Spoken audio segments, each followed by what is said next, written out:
السلام علیکم ناظرین، اسد عابد ہوں. آپ ڈیلی میدان دیکھ رہے ہیں. امید کرتا ہوں آپ خیر و عافیت سے ہوں گے.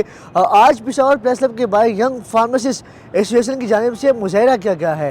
یہ احتجاج کس حوالے سے ہے، حکومت سے ان کے کیا مطالبات ہیں، آئیے جانتے ہیں ان سے.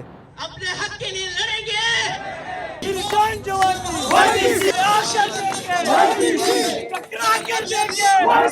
میں کوہاٹ یونیورسٹی کی گریجویٹ ہوں اور میں عباسین یونیورسٹی میں ایز اے لیکچرر کام کرتی ہوں.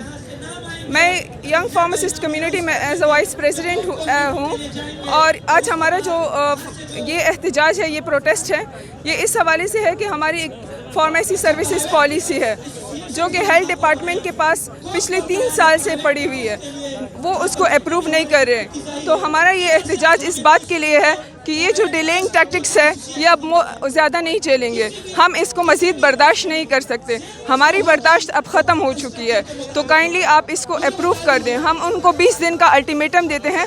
اگر وہ 20 دن کے اندر اس کو اپروو نہیں کراتے تو ہم پروونشل اسمبلی کے سامنے دھرنا دیں گے. آج کا یہ ہمارا اسٹرائک جو ہے یہ ہماری سروس پالیسی کے حوالے سے ہے.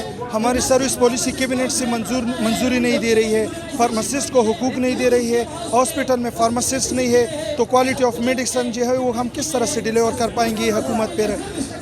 اور یہ ہے کہ یہ جو گورنمنٹ ہے یہ ہمارے حقوق نہیں دے رہے ہے. جو ہماری جابس پرابلم ہے وہ حل نہیں کر رہے ہے. انڈسٹری فارماسسٹ کو روزگار کی تحفظ نہیں ہے اور یونیورسٹی کا جو اسٹوڈنٹ ہے ان کو ٹیچرز نہیں اویلیبل ہے. فارمیسی کی سارے مسئلے کو اس گورنمنٹ کو حل کرنی چاہیے ورنہ ہم آگے اس طرح سے سڑکوں پر فیصلے کریں گے.